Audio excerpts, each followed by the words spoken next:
नमस्कार दोस्तों, आप कहानी सुन रहे हैं अलंकार भाग 15 और 16। मनोरमा अध्याय 15। फागुन का महीना आया। ढोल मंजीरे की आवाजें कानों में आने लगी। मुंशी वज्रधर की संगीत सभा की सजग हुई।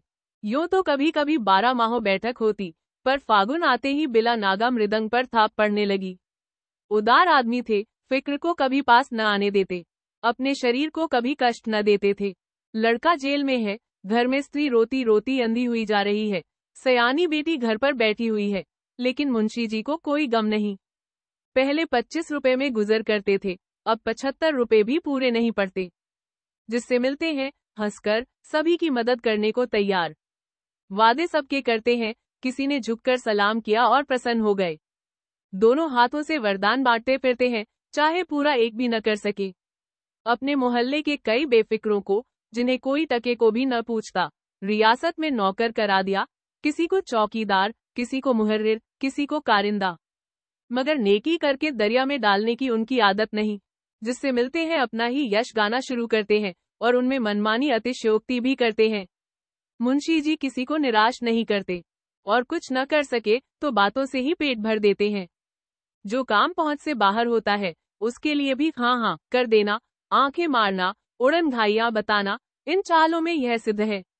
मनोरमा का राजा साहब से विवाह होना था कि मुंशी जी का भाग्य चमक उठा। एक ठेकेदार को रियासत के कई मकानों का ठेका दिलाकर अपना मकान का पक्का करा लिया। बनिया बोरों अनाज मुफ्त में भेज देता, धोबी कपड़ों की धुलाई न लेता। सारांश यह है कि तहसीलदार साहब के पौ 12 थे। तहसीलदारी में जो मजे न उड़ाए थे, अब उड़ा रहे हैं। रात के 8 बजे थे। झिको अपने समाजियों के साथ आ बैठा। मुंशी जी मनसद पर बैठे पैचवान पी रहे थे। गाना होने लगा। इतने में रानी मनोरमा की मोटर आकर द्वार पर खड़ी हो गई। मुंशी जी नंगे सिर, नंगे पांव दौड़े। जरा भी ठोकर खा जाते तो उठने का नाम न लेते। मनोरमा ने हाथ उठाकर कहा, दौड़िए नहीं, मैं आप ही के पास इस वक्त बड़ी खुशखबरी सुनाने आई हूँ। बाबूजी कल यहाँ आ जाएंगे।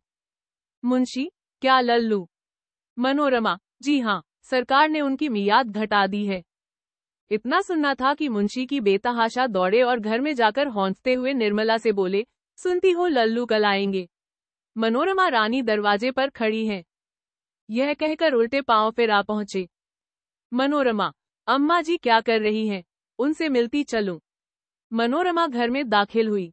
निर्मला आंखों में प्रेम की नदी भरे, सिर झुकाए खड़ी थी। जी चाहता था, इसके पैरों के नीचे आंखें बिछा दूं, मेरे धन्य भाग्य। एकाएक मनोरमा ने झुककर निर्मला के पैरों पर शीश झुका दिया और पुलकित कंठ से बोली, माता जी धन्य भाग्य, जो आपके दर्शन हुए। जीवन सफल हो गया। निर्मला सारा शिष्टाचार भूल गई, बस खड़ी रोती रही। मनोरमा के शील और विनय ने शिष्टाचार को तृण की भांति मातृ स्नेह की रंगत में बहा दिया। जब मोटर चली गई तो निर्मला ने कहा, साक्षात देवी है। 10 बज रहे थे। मुंशी जी भोजन करने बैठे। मारे खुशी के खाया भी न गया।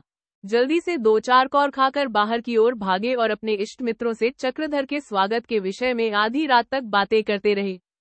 निश्चय किया गया कि प्रातःकाल शहर में नोटिस बांटी जाए और सेवा समिति के सेवक स्टेशन पर बैंड बजाते हुए उनका स्वागत करें। प्रातः समय में मनोरमा कमरे में आई और मेज पर बैठकर बड़ी उतावली में कुछ लिखने लगी कि दीवान साहब के आने की इत्तला हुई और एक क्षण में आकर वह कुर्सी पर बैठ गए। मनोरमा ने पूछा, रियासत का बैंड तैयार है न? हर सेवक, हाँ, उसके लिए पहले ही हुक्म दिया जा चुका है। मनोरमा, जुलूस का प्रबंध ठीक है न? मैं डरती हूँ कि भद्द न हो जाए। हर सेवक, श्रीमान राजा साहब की राय है कि शहर वालों को जुलूस निकालने दिया जाए, हमारे सम्मिलित होने की जरूरत नहीं। मनोरमा ने रुष्ट होकर कहा, राजा साहब से मैंने पूछ लिया है, उनकी राय वही है जो मेरी है। अगर सन्मार्ग पर चलने पर विरासत जब्त भी हो जाए, तब भी मैं उस मार्ग से विचलित न होंगी। दीवान साहब ने सजल नेत्रों से मनोरमा को देखकर कहा, बेटी मैं तुम्हारे ही भले को कहता हूँ, तुम नहीं जानती कि जमाना कितना नाजुक है। मनोरमा उत्तेजित होकर बोली, पिताजी इस सदुपदेश के लिए मैं आपकी बहुत अनुग्रहित हूँ, लेकिन मेरी आत्मा उसे ग्रहण नहीं करती। अभी 7 बजे हैं, लेकिन 8 बजते बजते आपको स्टेशन पहुँच जाना चाहिए। मैं ठीक वक्त पर पहुँच जाऊंगी। जाइए। दीवान साहब के जाते ही मनोरमा फिर मैं इस पर बैठकर लिखने लगी। यह वह भाषण था जो मनोरमा चक्रधर के स्वागत के अवसर पर देना चाहते थी। वह लिखने में इतनी तल्लीन हो गई कि उसे राजा साहब के आकर बैठ जाने की तब तक खबर न हुई जब तक उन्हें उनके फेफड़ों में खांसने मजबूर न कर दिया।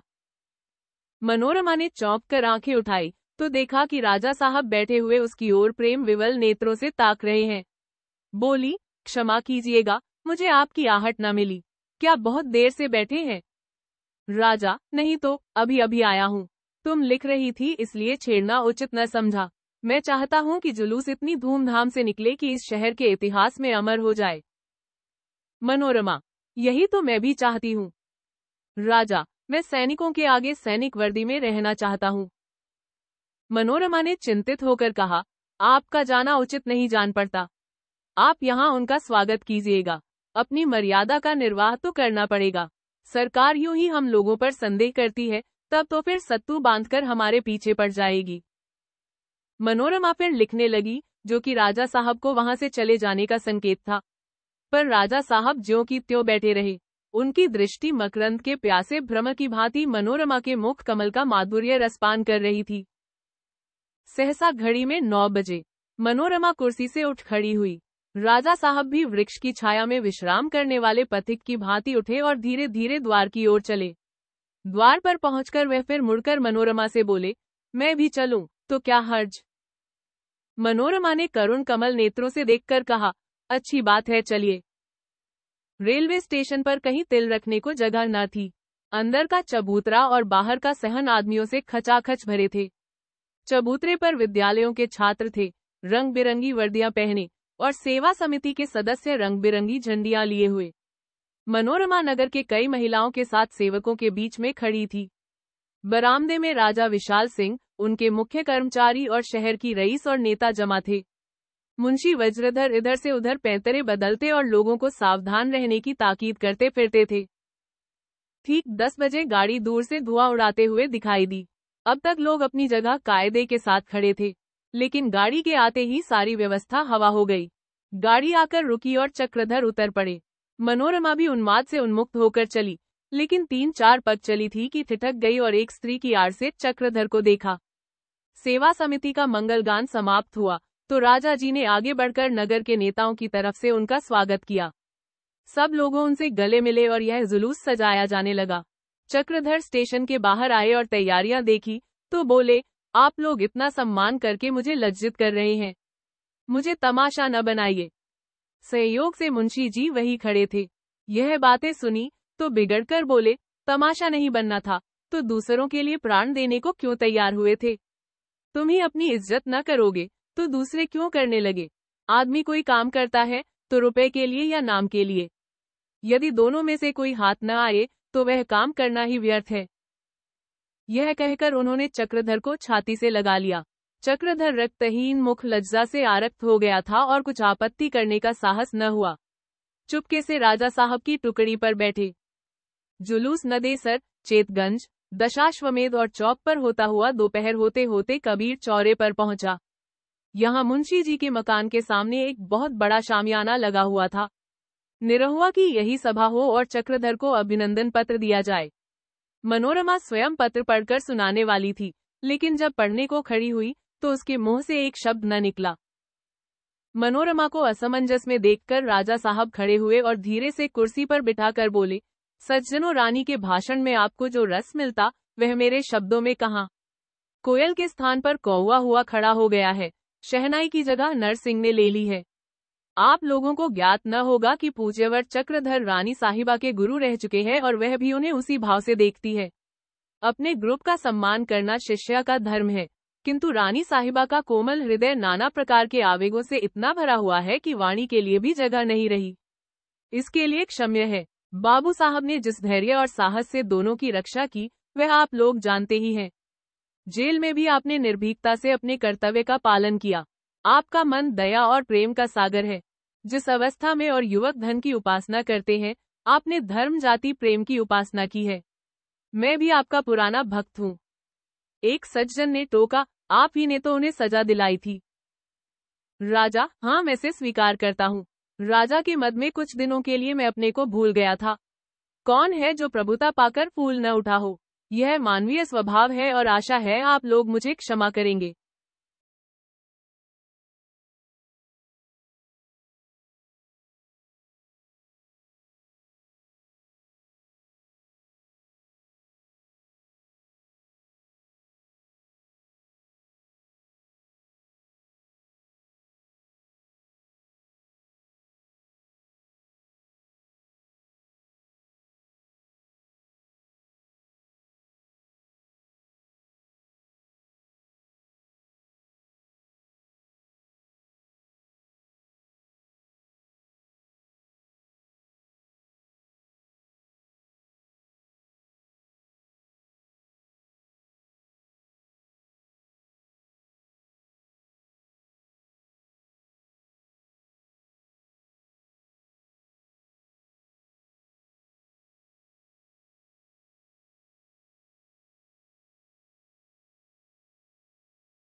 मनोरमा अध्याय 16।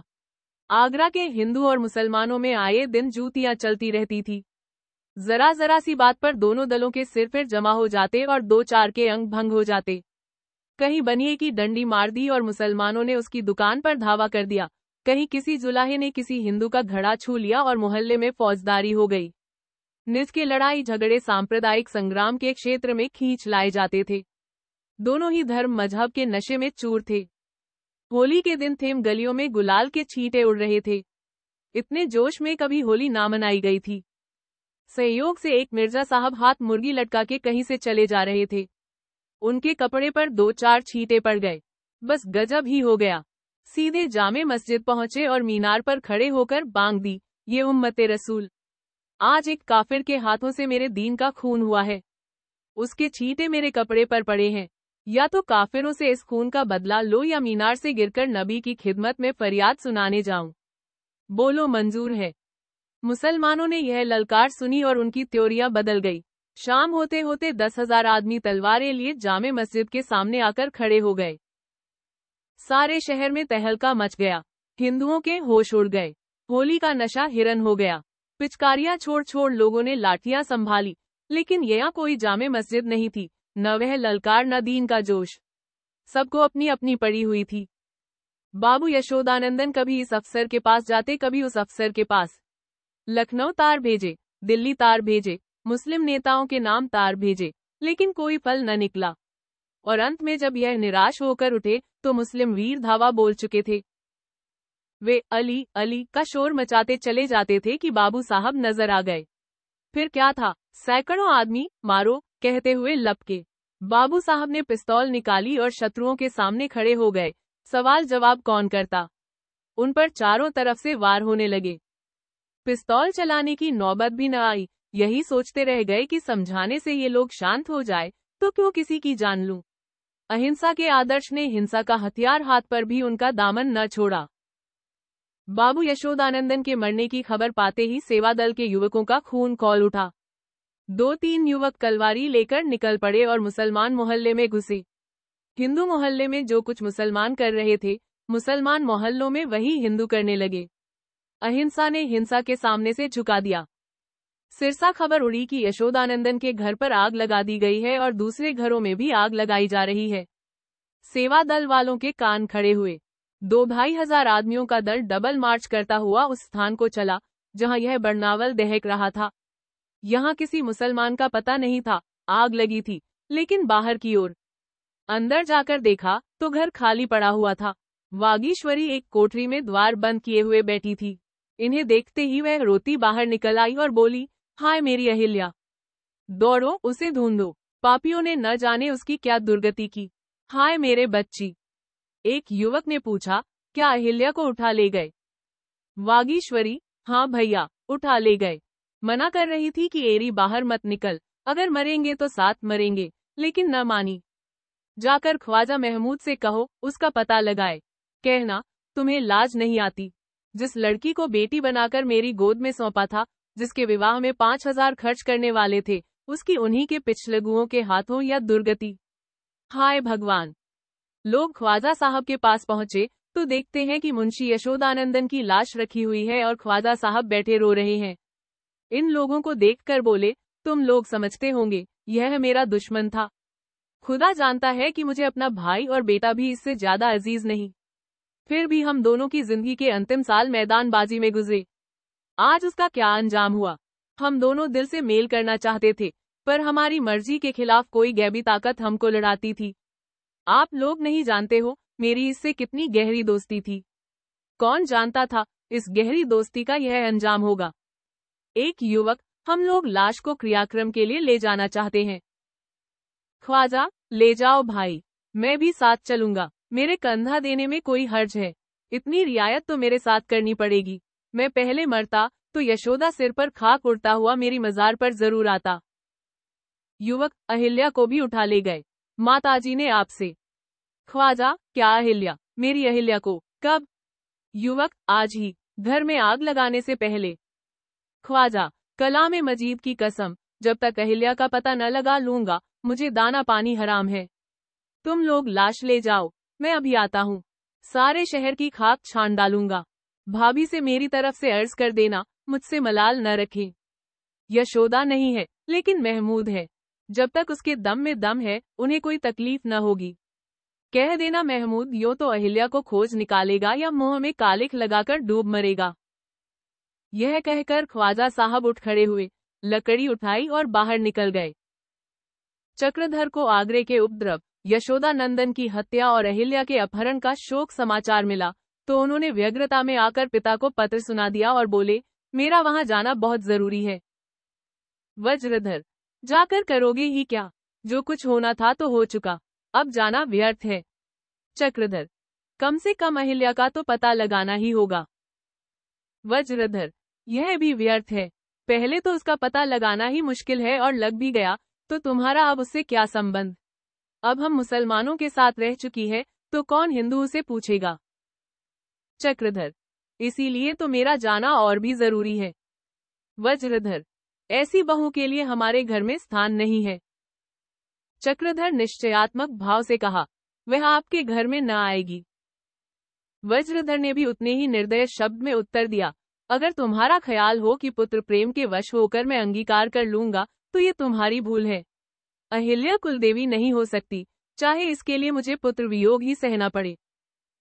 चक्रधर पीछे घूमे थे कि निर्मला ने उसका हाथ पकड़ लिया और स्नेहपूर्ण तिरस्कार करते हुए बोली, बच्चा तुमसे ये आशा न थी। अभी हमारा कहना मानो, हमारे कुल के मुंह में कालिख न लगाओ।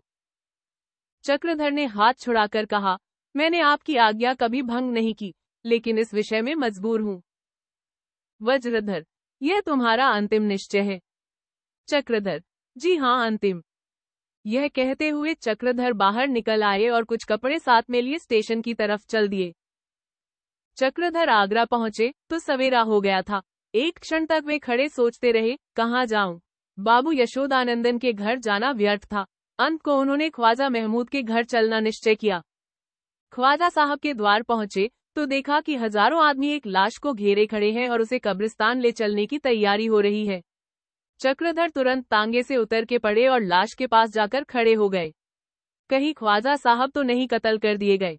वह किसी से पूछने ही जाते थे कि सहसा ख्वाजा साहब ने आकर उनका हाथ पकड़ लिया और आंखों में आंसू भर कर बोले, खूब है बेटा, तुझे आंखें धूंध रही थी। जानते हो वह किसकी लाश है? वह मेरा इकलौता पुत्र है, जिस पर जिंदगी की सारी उम्मीदें कायम थी। लेकिन खुदा जानता है कि उसकी मौत पर मेरी आंखों से एक बूंद आंसू भी न निकला। उसने वह खेल किया जो इंसानियत के दर्जे से गिरा हुआ था। तुम्हें अहिल्या के बारे में तो खबर मिली होगी। चक्रधर, जी हाँ, शायद बदमाश लोग पकड़ ले गए। ख्वाजा, यह वही बदमाश है जिसकी लाश तुम्हारे सामने पड़ी है। वह इसी की हरकत थी। मैं तो सारे शहर में अहिल्या को तलाश करता फिरता था और वह मेरे ही घर में कैद थी। यह जालिम उस पर जबर करना चाहता था।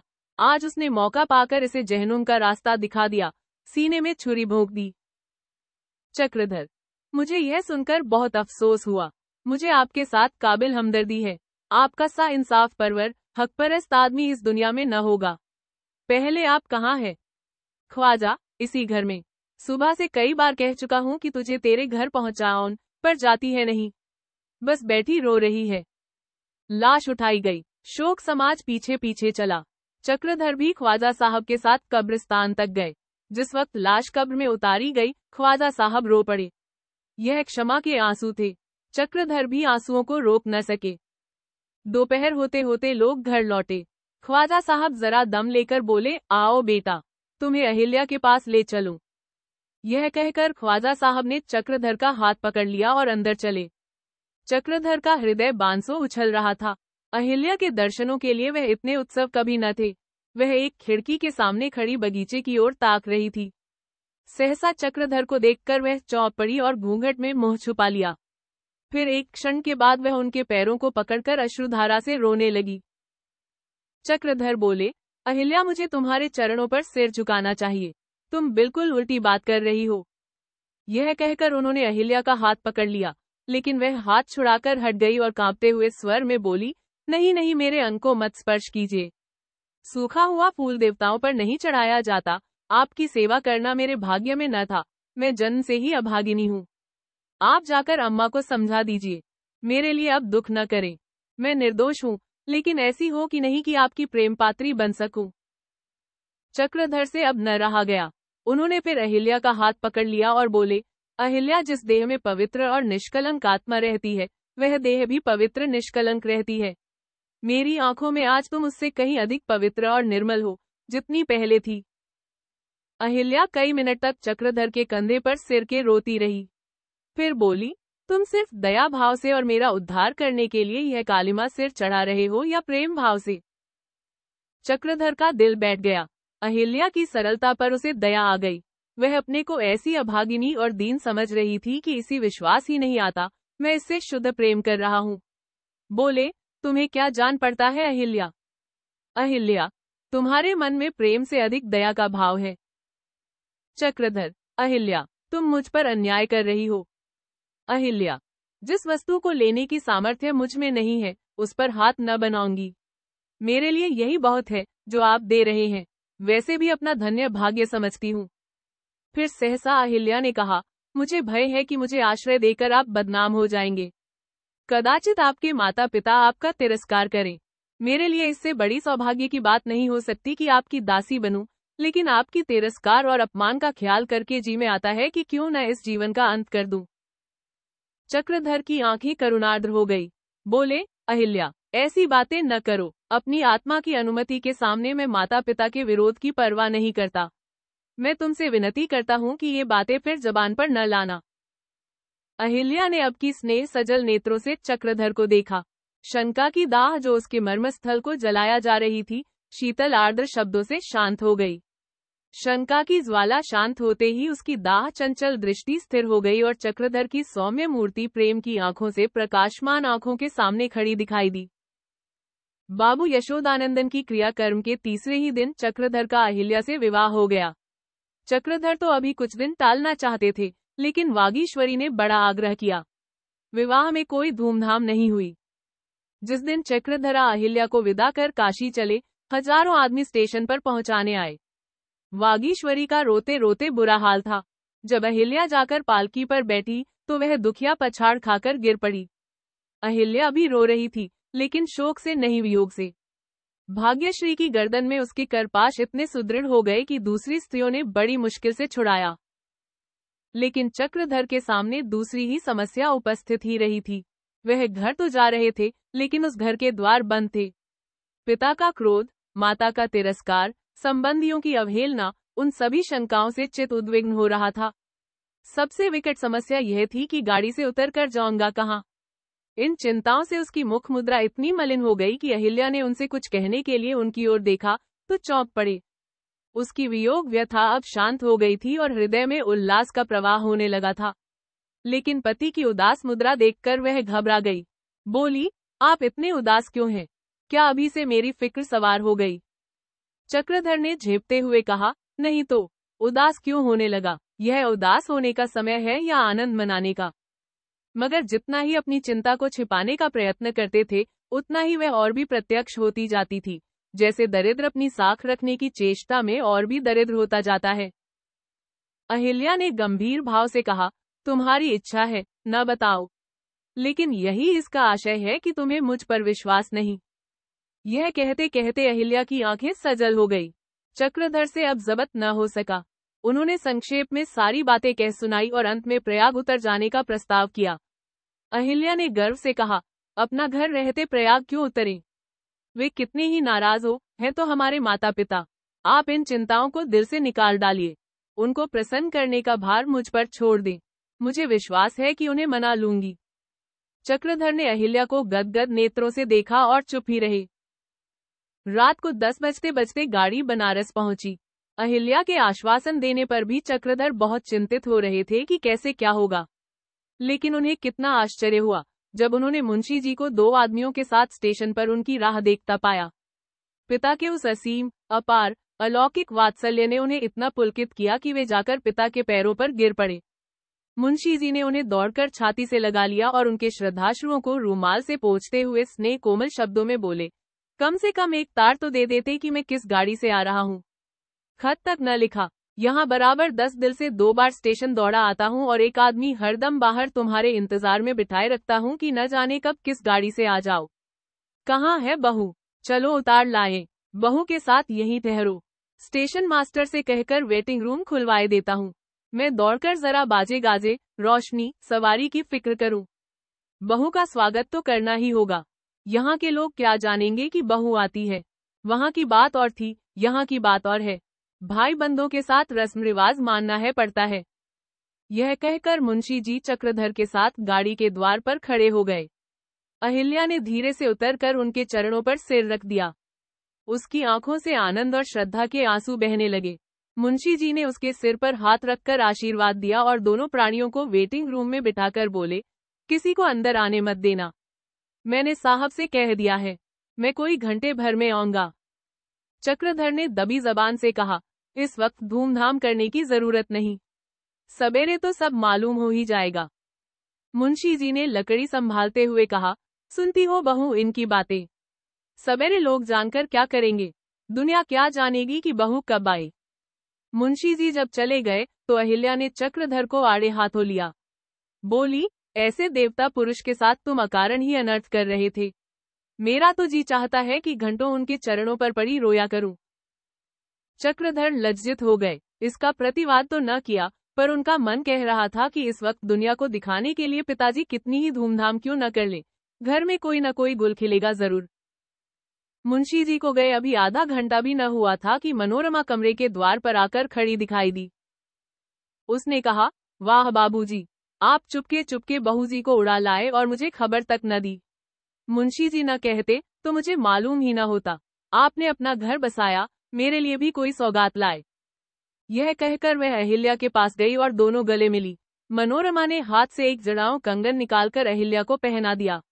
अहिल्या ने उसे कुर्सी पर बिठा दिया और पान इलायची देते हुए बोली, आपको मेरे कारण बड़ी तकलीफ हुई। यह आपके आराम करने का समय था। चक्रधर मौका देखकर बाहर चले गए थे। उनके रहने से दोनों ही में संकोच होता। मनोरमा ने कहा, नहीं बहन, मुझे जरा भी तकलीफ न हुई। मैं तो यूं भी 12-1 बजे के पहले नहीं सोती। तुमसे मिलने की बड़े दिनों से इच्छा थी। तुम बड़ी भाग्यवान हो। तुम्हारा पति मनुष्यों में रत्न है, सर्वथा निर्दोष एवं सर्वथा निष्कलंक। अहिल्या पति प्रशंसा से गर्वोन्नत होकर बोली, आपके लिए कोई सौगात तो नहीं लाए? मनोरमा, मेरे लिए तुमसे बढ़कर और क्या सौगात लाते। मैं संसार में अकेली थी, तुम्हें पाकर दुकेली हो गई। अहिल्या, मैं इसे अपना सौभाग्य समझूंगी। इतने में बाजों की घों घों पो पो सुनाई दी। मुंशी जी बारात जमाए चले आ रहे थे।